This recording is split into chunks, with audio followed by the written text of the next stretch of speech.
Reka mbasuhuze cyane kandi nongere mbahe ikaze mwese inshuti bakunzi bacu. Ni ku Ibendera TV, nitwana Christine Ntirishwa. Ndizera ko mwagize Noheli nziza, ubwo ndavuga kuba yizihiza, ari nako kandi turengaho tukifuriza n'abantu kugira impera nziza z'umwaka w'2023, ariko kandi tunabifuriza kwinjira mu mwaka mushya muhire w'2024 mumeze neza. Mwese rero reka nizere ko muri kugenda mugira ubuzima bwiza. Ndabibutsa gukora like na subscribe kuri channel yacu Ibendera TV. Ndaje rero mu nkuru uyu munsi twabateguriye, tugiye kurebera hamwe bimwe mu bintu bigaragara byaranze cyangwa se wamenya ku bategarugori barindwi bazamuwe mu ntera bagahabwa ipeti rya koloneli mu ngabo z'igihugu z'u Rwanda. Abagore bazwiho ibintu bihambaye. Hari hashize igihe kinini abagore bafite ipeti ryo hejuru mu ngabo z'u Rwanda ari ba liyetona koloneli, ariko ubu barindwi bamaze guhabwa ipeti rya koloneli. Amateka agaragaza ko kuva kera abagore bitangiye u Rwanda baharanira ko ubusugire bwarwo bukomeza kuba nta makemwa. Wabaye ikimenya bose ni Indabaga, wavutse ari ikinege ariko akiyemeza kujya ku rugamba gucungura se. Mu gihe u Rwanda rwari ruri mu maga mu 1994, nabwo baratabaye birinda kuba banibindeba kandi baharanira kuba mu b'imbere aho kujya inyuma mu gikari. Baza imbere rero mu gutabara no kurengera igihugu cyabo. Ubu bari mu bayobozi bakuru mu gisirikare cy'u Rwanda. Barara batagohetse kugira ngo umutekano w'igihugu urusheho kuba nta makemwa. Si ibyo gusa kandi barenze imbibi zacyo, bigera aho bajya gutanga umusanzu mu mahanga ya kure. Abanyarwandakazi berekanye ko nta kintu na kimwe ubusanzwe cyananira umutima ubishaka. Hambere aha, liyetona koloneli Jeanne Chantal Ujeneza, usigaye ari umuyobozi wungirije wa polisi y'igihugu ushinzwe imari n'abakozi, yabwiye ikinyamakuru Igihe dukesha iyi nkuru ko atigeze agira ubwoba bw'uko atazashobora imyitozo ubusanzwe yorohera abagabo. Mu gisirikare cy'u Rwanda ubu abagore baboneka mu nzego zose kandi no mu ntera ntibasigara inyuma. Bafite amapeti yo hejuru, bigaragara ko bashoboye. Perezida Kagame akaba n'umugaba w'ikirenga w'ingabo z'u Rwanda aherutse kuzamura mu ntera abasirikare barenga 700. Muri bo ab'igitsina gore nabo barahari kandi bahawe amapeti akomeye. Hari hashize igihe kinini abagore bafite ipeti ryo hejuru mu ngabo z'u Rwanda ari ba liyetona koloneli, ariko ubu barindwi bagizwe ba koloneli. Urebye igihe binjiriye mu gisirikare, umuntu yavuga ko koloneli Berina Kayirangwa ari we umaze igihe kinini. Ni umwe mu bazamuwe mu ntera, nawe agahabwa ipeti rya koloneli.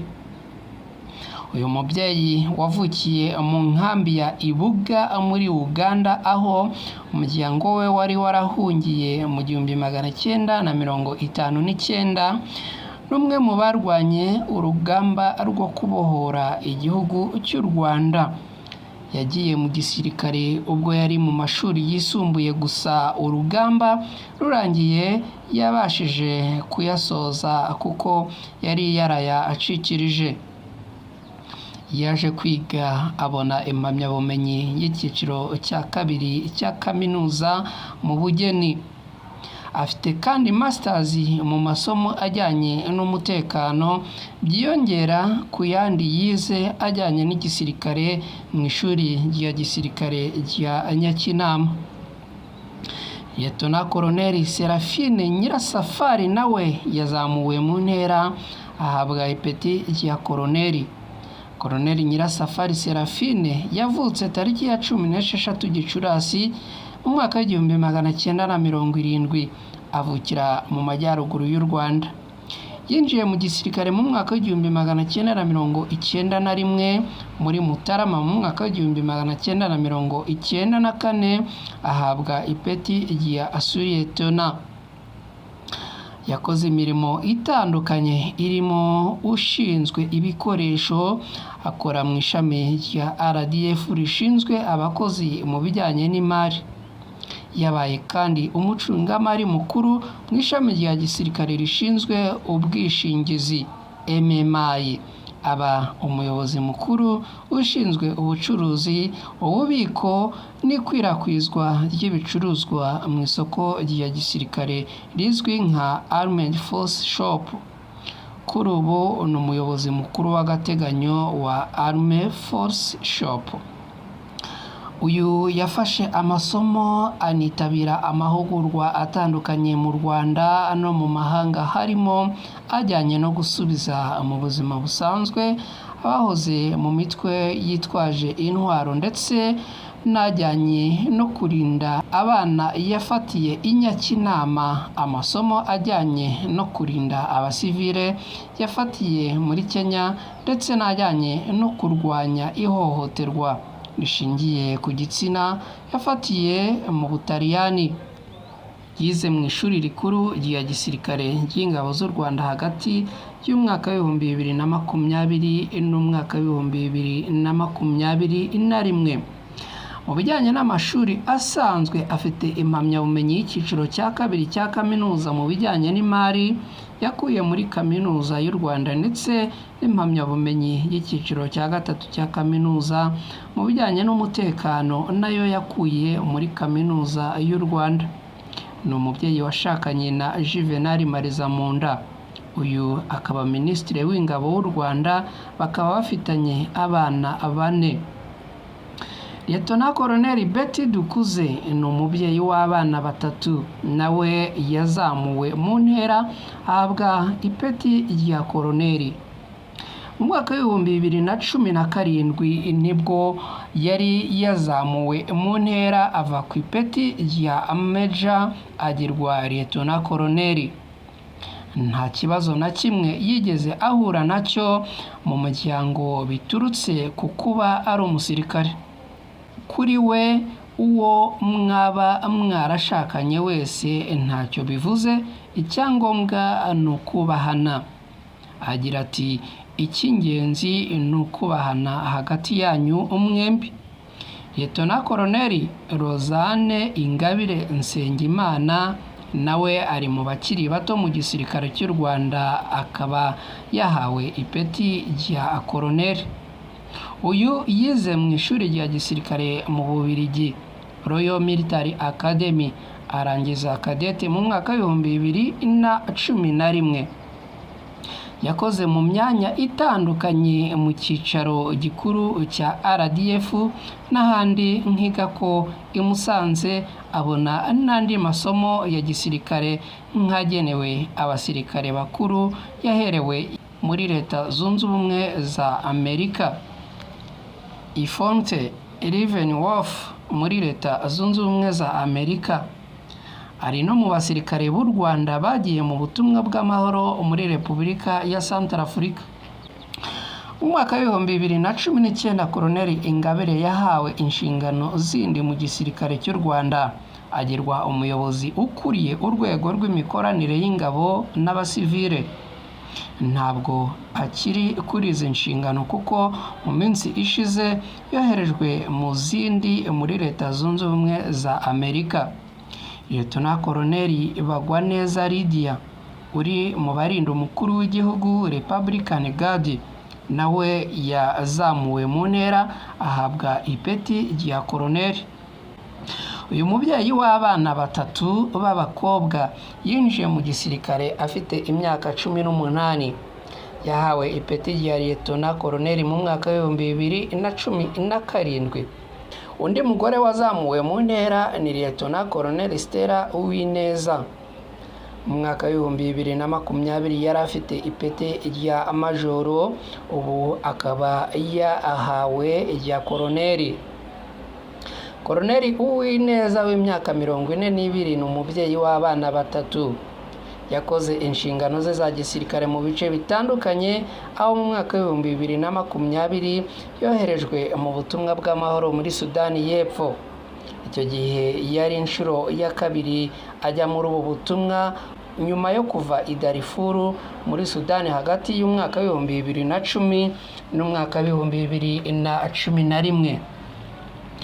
Nubwo yagombaga gusoza ubutumwa bwe bw'umwaka muri Werurwe, icyorezo cya coronavirus cyatumye agumayo, akaba yarinjiye mu gisirikare mu mwaka wa 2002. Undi musirikare w'umugore wazamuwe mu ntera ni liyetona koroneri Marie Muragijimana, akaba nawe yarahawe ipeti rya koroneri.